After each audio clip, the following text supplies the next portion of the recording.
우리의 모든 불행은 혼자 있을 수 없는 데서 생긴다. 세상엔 어디나 모든 것에 들러붙어 무엇이든 항상 취할 준비가 되어 있는 천민 무리가 있다. 그들은 무수히 때로 몰려있는 해충 같은 존재다. 그들이 그렇게 하는 이유는 자신의 무료함을 벗어나기 위해서다. 그러나 스스로 정신적 용기를 충분히 지닌 사람은 굳이 무리에 섞일 필요가 없다. 지적으로 뛰어난 사람은 고독한 생활로 이중의 이점을 얻는다. 첫째는 자기 자신과 함께 한다는 이점이고, 둘째는 타인과 함께 하지 않는다는 이점이다. 모든 교제에는 강요와 고충 위험이 따른다는 것을 감안할 때 두 번째 이점은 높이 평가할 만하다. 사교는 때로 도덕적으로 문제가 있거나 불합리한 사람과도 접촉하게 하므로 위험한 일이기도 하다. 비사교적인 사람은 그런 사교성을 지닐 필요가 없는 사람이다. 사교가 필요하지 않을 만큼 많은 것을 지니고 있다는 사실은 그것만으로도 큰 행운이다. 우리가 겪는 거의 모든 고뇌는 사교로 인해 생기기 때문이다. 내면이 풍요로우면 스스로 만족할 줄 안다. 내면의 풍요로움을 지닌 사람은 스스로 만족을 누릴 줄 알기 때문에 타인들과 관계를 맺기 위해 필요 이상의 희생을 굳이 치르지 않는다. 그런 사람은 자신을 부정하면서까지 공동관계를 추구하지 않는다. 그와 반대로 평범한 사람들은 지극히 사교적이며 수능적이다. 그런 사람들은 자기 자신을 참기보다 남을 참기가 더 쉽다. 세상에서는 정말로 가치 있는 것이 중시되지 않으며 하찮은 것들이 중시되고 있다. 뛰어나고 탁월한 사람들이 은둔 생활을 하는 것을 보면 그런 사실이 입증된다. 스스로 정당한 것을 지닌 사람이라면 자신의 자유를 지키거나 확대하기 위해서는 자신의 욕구를 제한하고 스스로에게 흔쾌히 만족하는 것이 진정한 삶의 지혜가 된다는 걸 알 것이다.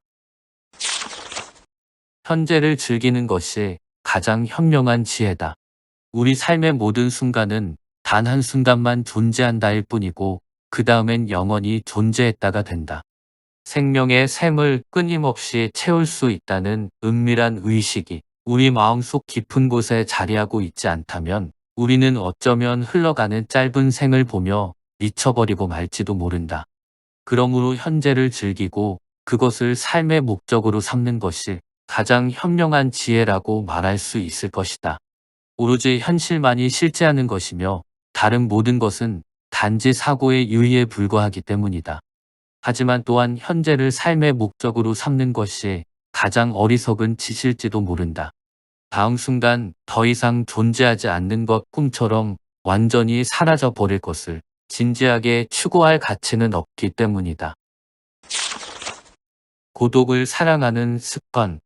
남달리 뛰어난 개성을 지닌 사람은 본질적으로 타고난 고립의 성향 때문에 젊은 시절에는 어려움을 느끼지만 나이가 들면 오히려 자유로운 기분을 갖게 된다.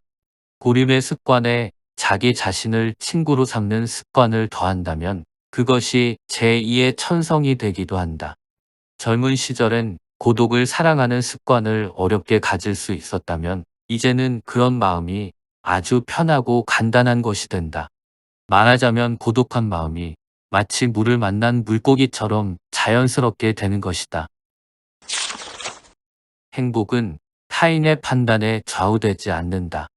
타인에게서 존경을 받는 삶이 궁극적인 목표라면 그 인생은 안타깝게도 너무나 어리석다는 걸 증명해 줄 뿐이다.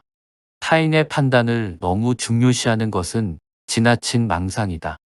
이러한 망상은 우리의 본성에도 뿌리박고 있지만 사회와 문명의 변화 속에서도 생겨났을 것이다. 그러한 망상은 우리의 행위 전체에 엄청난 영향을 미치고 우리의 행복에 해로운 작용을 한다. 남들이 뭐라고 할 것인가의 노예가 되어 시종 불안에 사로잡혀 살기 때문이다. 내적 빈곤이 외적 빈곤을 초래한다. 사람은 궁핍과의 싸움을 이겨낸 후에도 아직 궁핍에 시달리는 사람들과 마찬가지로 불행함을 느낀다. 그건 바로 내면의 공허와 의식의 빈약 정신의 빈곤 때문이며 그럴수록 자신과 같은 부류의 사람들과 어울리려고 한다. 유유상종인 것이다. 무엇이든 외적인 자극을 통해 내적인 부를 획득하려고 하지만 그래봐야 소용없다. 내적인 빈곤이 결국 외적인 빈곤을 초래하는 것이다. 삶의 무게 중심이 어디에 있는가? 평범한 사람은 인생을 향유한다고 할 때 사물이나 자신의 소유물, 지위, 애인과 자식, 친구나 사교계 등에 의존한다. 그들은 인생의 행복을 바로 그러한 것들에서 느끼는 것이다. 때문에 그런 것들을 잃어버리거나 거기서 환멸을 느끼면 인생의 행복도 끝나고 만다. 그건 바로 삶의 무게 중심이 자신의 바깥에 있기 때문이다. 그런 사람들은 수시로 소망이 달라진다거나 기분이 자주 변덕스러워지곤 한다. 행복은 자기 자신에게 만족하는 사람의 것이다. 자기 자신에게 만족하고 자기 자신이 전부여서 나는 모든 재산을 몸에 지니고 다닌다고 말할 수 있다면 그것이야말로 가장 확실하고 유익한 행복일 것이다. 따라서 행복이란 자기 자신에게 만족하는 사람의 것이다라는 아리스토텔레스의 말을 자주 되뇌일 필요가 있다. 왜냐하면 사회생활에서 온갖 어려움과 경쟁 위험과 불쾌한 일들을 피할 수 없는데 그 속에서 조금이나마 안심하고 의지할 수 있는 것은 자기 자신밖에 없기 때문이다. 가장 중요한 것, 인간 자신을 이루고 있는 것. 언제나 그를 따라다니는 아무도 그에게 주거나 빼앗을 수 없는 것. 그것이야말로 그가 소유할 수 있는 모든 것보다 중요하다. 또한 그것이야말로 남의 시선에 비친 자신의 모습보다 훨씬 더 중요하다. 넓게 세운 행복은 무너지기 쉽다.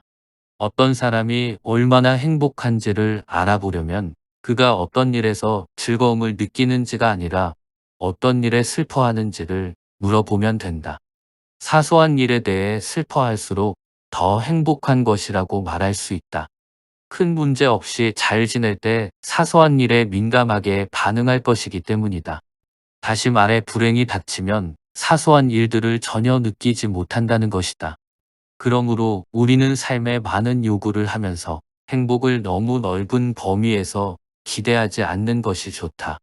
넓은 토대 위에 세우는 행복은 자칫하면 무너지기 쉽고 재난이 일어날 기회도 많기 때문이다. 건물은 토대가 넓을수록 견고하지만 행복이라는 건물은 반대인 것이다. 따라서 가능한 기대 수준을 낮추는 것이 큰 불행을 미리 예방하는 확실한 방법이다. 나이의 성숙과 경험을 대신하는 건 없다. 정신적으로 매우 뛰어난 사람도 대화에서 결정적인 우세를 점하려면 적어도 40살은 되어야 한다. 정신적으로 뛰어나면 나이의 성숙과 경험의 결실을 능가할 수 있을지는 몰라도 결코 그것을 대신할 수는 없다. 그러나 정신적으로 아무리 평범한 사람도 나이의 성숙과 경험의 결실이 많으면 정신적으로 뛰어난 사람을 압도할 수가 있다. 다음 영상에서 이어집니다.